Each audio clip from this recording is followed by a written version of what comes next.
পতেঙ্গা সমুদ্র সৈকত। এই সমুদ্র সৈকতটি চট্টগ্রাম শহর থেকে 14 কিলোমিটার দক্ষিণে কর্ণফুলী নদীর মোহনায় অবস্থিত। এটি চট্টগ্রাম শহরের জনপ্রিয় পর্যটন কেন্দ্র। শীত কিংবা গ্রীষ্ম সারা বছরই অসংখ্য পর্যটকদের পদাভারে মুখরিত থাকে পতেঙ্গা সমুদ্র সৈকতটি। 1991 সালের ঘূর্ণিঝড়ে এই সৈকতটি ভয়াবহভাবে ক্ষতিগ্রস্ত হয়। বর্তমানে সমুদ্র সৈকতে সিমেন্ট দিয়ে তৈরি করা হয়েছে বেড়িবাঁধ। সমুদ্রের কূলে হাঁটার জন্য করে দেওয়া হয়েছে পাকা মসৃণ রাস্তা। এটি সারা দেশের পর্যটকদের কাছে আকর্ষণীয় ও নান্দনিক সমুদ্র সৈকতে পরিণত হয়েছে। এর একদিকে রয়েছে ঝাউবনের সবুজের সমারোহ, আর অন্যদিকে রয়েছে নীলাভ সমুদ্রের বিস্তৃত জলরাশি, যা আপনাকে স্বাগত জানাবে। এছাড়া সমুদ্র সৈকতের মৃদুমন্দ বাতাস আপনার মনকে আনন্দে পরিপূর্ণ করে দেবে নিমিষেই। সমুদ্রে ঘুরে বেড়ানোর জন্য রয়েছে স্পিডবোট, আর তীরে ঘুরে বেড়ানোর জন্য রয়েছে সি বাইক ও ঘোড়া। এছাড়া শিশুদের চিত্ত বিনোদনের জন্য রয়েছে নাগরদোলা সহ বিভিন্ন ধরনের রাইড। চট্টগ্রামের পতেঙ্গা সমুদ্র সৈকত থেকে আমি নয়ন খন্দকার আপনাদেরকে শুভেচ্ছা জানাচ্ছি। দর্শক, আমরা আয়োজন এসেছি পতেঙ্গা সমুদ্র সৈকত দেখতে। আর এই সমুদ্র সৈকতটি সুন্দর একটি স্থানে পরিণত হয়। এখানে বিভিন্ন স্থান থেকে কিন্তু অসংখ্য পর্যটক আসেন। যে সমুদ্র সৈকতটি আমি নিজে দেখবো এবং আপনাদেরকেও দেখাবো। পুরো ভিডিওটি দেখতে প্রথম থেকে শেষ পর্যন্ত আমাদের সাথেই থাকুন।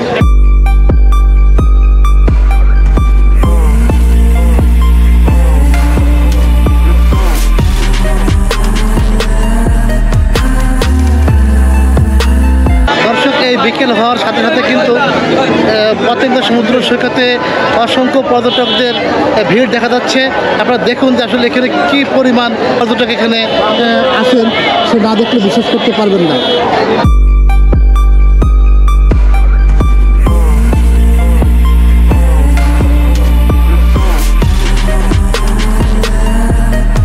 দর্শক, এই সমুদ্র সৈকতে রয়েছে কিন্তু স্পিডবোট ভ্রমণের সুবিধা, পাশাপাশি আপনারা সি বিচে বাইকে ঘুরতে পারবেন। আর এখানে দেখুন যে এসব অনেক মোটর বাইক রয়েছে, যেখানে আপনারা সমুদ্র উপকূল দিয়ে আপনারা ভ্রমণ করতে পারবেন। দর্শক, এখানে কিন্তু রয়েছে অনেক মোটর বাইক। 100 টাকার বিনিময়ে আপনারা সমুদ্রের উপকূলে যে সি বিচ রয়েছে সেখান দিয়ে আপনারা ঘুরতে পারবেন।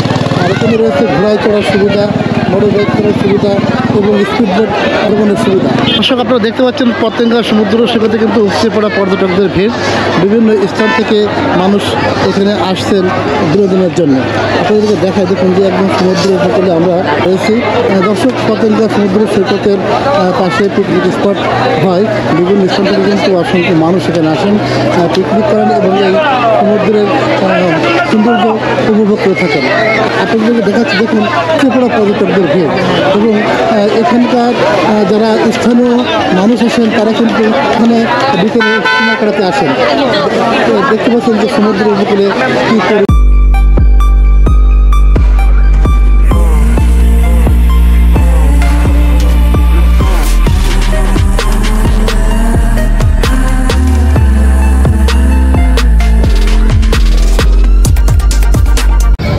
একটু পরেই সন্ধ্যা হবে। আপনারা দেখতে পাচ্ছেন এই যে সূর্য অস্তমিত হবে। আর ঠিক তার এক মুহূর্তটা আপনাদেরকে দেখাচ্ছিলাম। দেখুন এই সি বিচে কী পরিমাণ পর্যটকদের আগমন ঘটেছে। উপচে পড়া পর্যটকদের আগমনে মুখরিত পতেঙ্গা সমুদ্র সৈকত। আপনাদেরকে একটু ঘুরিয়ে দেখায় দর্শক। পুরো সি বিচে কোথাও পা দেওয়ার জায়গা নেই, এত পরিমাণ পর্যটকদের আগমন ঘটেছে এই পতেঙ্গা সমুদ্র সৈকতে। দেখুন, আর এই যে অনেকে স্পিডবোট চলে বেড়াচ্ছেন।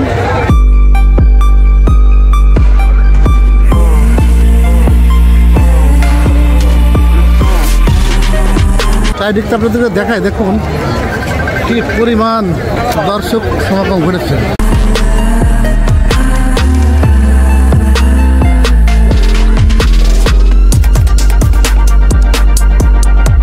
দর্শক, এই পতেঙ্গা সমুদ্র সৈকতে আপনারা ইচ্ছা করলে এই মোটর বাইকে ঘুরতে পারেন, ঘোড়ায় চড়তে পারেন এবং স্পিডবোট চড়ে আপনারা সমুদ্র ভ্রমণ করতে পারেন। দর্শক, এই পতেঙ্গা সমুদ্র সৈকতে কিন্তু স্পিডবোট ভ্রমণের সুবিধা রয়েছে। আপনারা ইচ্ছা করলে এখান থেকে স্পিডবোট নিয়ে সমুদ্র ভ্রমণ করতে পারেন। দর্শক, এখানে যারা আছেন স্পিডবোটে দেখতে যারা আছেন তাদের সাথে আমরা কথা বললাম। তারা জানিয়েছেন যে আসলে তারা 1 কিলোমিটার সমুদ্রে ঘোরাবেন, নেবেন 100 টাকা। অর্থাৎ 100 100 টাকার বিনিময়ে আপনারা স্পিড বোটে 1 কিলোমিটার ঘুরতে পারবেন।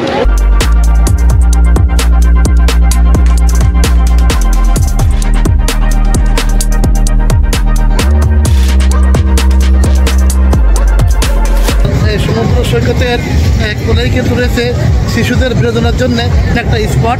এখানে রয়েছে নাগরদোলা সহ বিভিন্ন ধরনের খেলনা। যারা শিশুরা এখানে আসেন তারা কিন্তু এখানে বিনোদনের জন্য তারা এই নাগরদোলা সহ বিভিন্ন খেলনা করে থাকেন। এখানে রয়েছে আপনার ট্রেন, তারপরে এই যে এখানে রয়েছে নাগরদোলা, এখানে এই যে নৌকায় দোলনা দেখায় আপনাদেরকে। এখানে পুরো জায়গাটি কিন্তু অনেক সুন্দর। দর্শক, পতেঙ্গা সমুদ্র সৈকতে আমরা নৌকা ভ্রমণ শেষে এখন নেমে যাচ্ছি।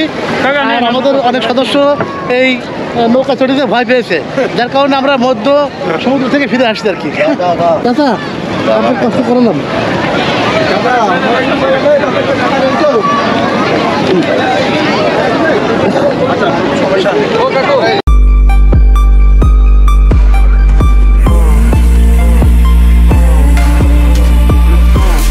দর্শক, চট্টগ্রামের পতেঙ্গা সমুদ্র সৈকত দেখা শেষে আমরা এখন ফিরে যাচ্ছি। যারা যেখান থেকে আমাদের আজকের এই ভিডিওটি দেখছেন তাদেরকে অসংখ্য ধন্যবাদ জানিয়ে এবং সকলের সুস্বাস্থ্য দীর্ঘায়ু মঙ্গল কামনা করে এখানে শেষ করছি। সবাই ভালো থাকবেন, সুস্থ থাকবেন। আল্লাহ হাফেজ।